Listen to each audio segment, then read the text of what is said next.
Would you believe me if I told you one of the greatest hip hop groups ever sold the only copy of one of their albums for 2 million United States dollars? Well, it's true. And today at the Shaolin Storehouse, we are going to be talking about the Wu-Tang Clan album Once Upon a Time in Shaolin. And in 2015, it sold for $2 million, and only one copy of the album was ever made. Here's the story.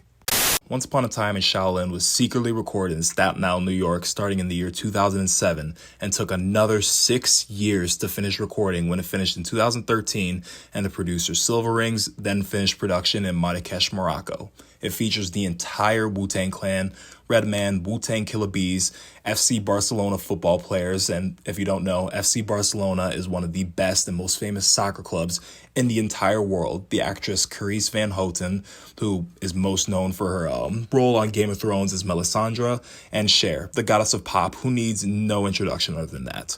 But not everyone was kept in the loop of what the project would be right off the bat. But here's the catch, unlike all of their other albums. So, unlike all their other albums before this, there would only be one single copy of Once Upon a Time in Shaolin, and Silver Rings was inspired by the musical patronage of the Renaissance time period, and combined that with his growing frustration of the current state of music, heavily favoring streaming and feeling the value of music was being cheapened. So, him and RZA treated Once Upon a Time in Shaolin as a piece of fine art, hoping to return the value of music to what it once was. In his quote about the album, "The music industry is in crisis. The intrinsic value of music has been reduced to zero. Contemporary art is worth millions by virtue of its exclusivity. By adopting a 400-year-old Renaissance-style approach to music, offering it as a commissioned commodity and allowing it to take a similar trajectory from creation to exhibition to sale, we hope to inspire and intensify urgent debates about the future of music." So, as a result, the master files were deleted, and only one single copy remained on 2 CDs, the first CD titled The Shaolin School and the second titled The Allah School, and was held in a silver, jewel-encrusted box with a wax Wu-Tang Clan seal and leather-bound liner notes. In an effort to keep its exclusivity, in March of 2015, only 150 art critics were in attendance in Queens, New York, and everyone was searched for recording devices, and only 13 minutes were played to them. Fun fact, while en route to said exhibition in Queens, New York, in front of all these art critics, the album was detained at JFK Airport for 3 hours because Border Control did not know what the hell it was, and they had to figure out what was in it. And here's what some of the critics in attendance had to say about the 13 minutes that they were showed in that exhibition. Complex described the album as, quote, rich, layered, and sonically bombastic. Then they heard sounds of rain and thunder before Raekwon begins the first verse. Other audible sounds include fire sirens, crowd applause, and a marching drum beat. Then Cher appeared twice as a singer and an actress and closes the record with the quote-unquote belted words, "Wu-Tang baby, they rock the world." Christopher Weingarten of the Rolling Stone wrote the album had the potential to become the group's most popular album since 1997 and likened it to the U2 album All That You Can't Leave Behind and Metallica's Death Magnetic, and said it harkened back to the RZA's glory days of the mid-90s. And so, after this, Once Upon a Time in Shaolin was auctioned through Paddle 8, which was a former online auction house based in New York City, was known for selling fine art. To keep the spirit of the project intact, legal agreements were put into place stating the album could not be commercially produced for 88 years. However, the album could be released for free or played at listening parties. And why 88 years, you're wondering? According to RZA, it was because there were 8 original members of Wu-Tang Clan. The numbers in the year 2015 add up to 8. Auction site Paddle 8 has an 8 in its name, and rotating the number 8 is the symbol for infinity, which they used on their second album, Wu-Tang Forever. The winning bid was accepted on May 3rd, 2015, and then was finally completed on August 26th of that same year to, at first, an unknown individual for an unknown amount. However, later on, this unknown individual was later revealed by Bloomberg Businessweek to be Martin Shkreli. Martin Shkreli is the infamous farmer bro who notoriously raised the cost of the anti-parasitic drug Daraprim and raised its price to insurance companies from $13.50 to $750 per pill. And he bought it for $2 million, making Once Upon a Time in Shaolin the most expensive work of music ever sold. RZA later said the deal was agreed upon before Martin did the price hike on Daraprim, and once they learned about it, Silver Rings and Wu-Tang Clan donated a significant portion of the proceeds to charity.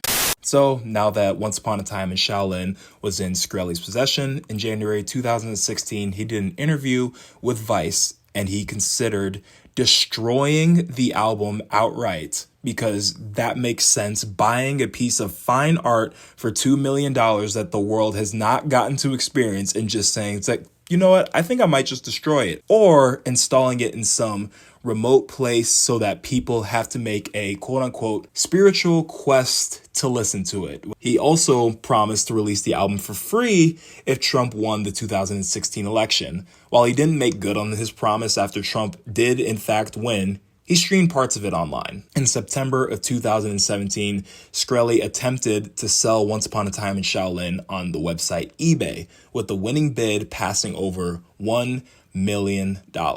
However, he got locked up on unrelated fraud charges before the sale could be completed. RZA expressed disappointment in the sale, saying, "I think he could have got more than what he paid. I was actually impressed that within 8 days, he got up to $1 million in bidding. If it had been left a bit longer, no telling how far it would have gone," which I kind of have to agree with him.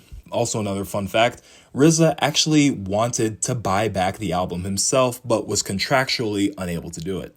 So what happened to the album after Shkreli got locked up? Well, in March of 2018, following his conviction, the federal court seized assets belonging to Shkreli that were valued at $7.3 million.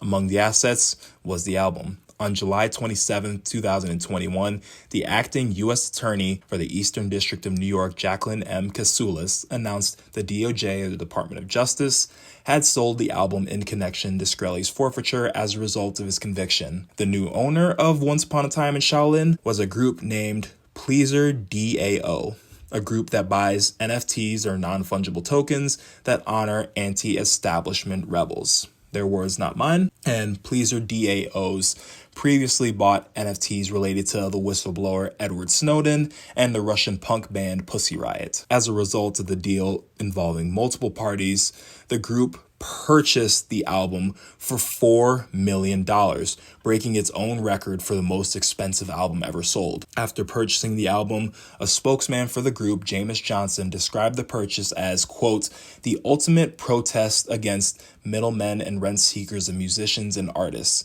and stated the album had been rescued from, quote, "the ultimate internet villain, Martin Shkreli."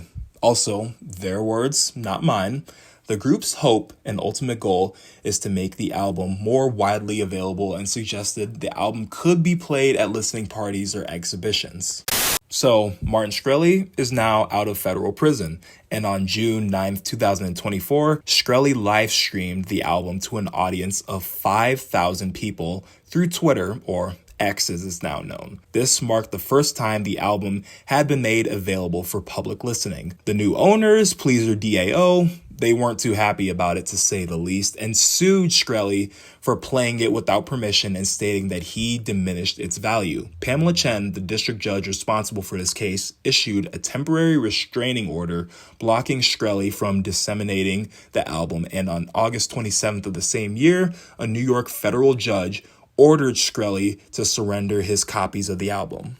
The first official public exhibition of Once Upon a Time in Shaolin began on June 15, 2024 at the Museum of Old and New Art in Hobart, Tasmania. Attendees were required to sign a waiver promising not to record the album, which was binding until the year 2103, and were played a 30-minute mix created by Silver Rings specifically for the exhibition. Later that month, Pleaser DAO began selling partial ownership of the album as an NFT for $1. Each purchase accelerates the release date by 88 seconds and gives the purchaser a 5-minute sampler of the album. And I think that might be the first time an NFT is actually worth it. Based on the mix that was played to them in Tasmania, Cyan Kane of The Guardian said, quote, "It was not as thrillingly in your face as Enter the Wu-Tang, but was easily as good as Wu-Tang Forever, with a more polished sound than both," and concluded, "So, as Wu-Tang Clan music goes, it's good. But as a work of art, Once Upon a Time in Shaolin is truly great." So here's my thoughts on Once Upon a Time in Shaolin. I am not against that there's only one copy of the album. I know many fans are because they're disappointed they'll never get to listen to a full album produced by one of the greatest hip-hop groups to ever do it. But I think this is really cool. It's really original and really special to treat it as a work of fine art. But here's what I will say about it. I think, like other fine art that has been created in the past, the present, and in the future, it should be displayed for people to still experience it, because art is meant to be experienced. It's meant to be enjoyed by the world. And that is what will make it fine art, is that if the general public is able to go see it in museums or exhibits and be able to listen to it in its entirety. So there you have it. That is the story of what we know so far about the album Once Upon a Time in Shaolin, the most expensive album ever sold. If you're watching at the end of this video, I appreciate that you stuck it all the way through. Please let me know what you think and let me know which other topics and stories you'd like to hear. I am the Shaolin Storehouse, and I will see you guys the next time.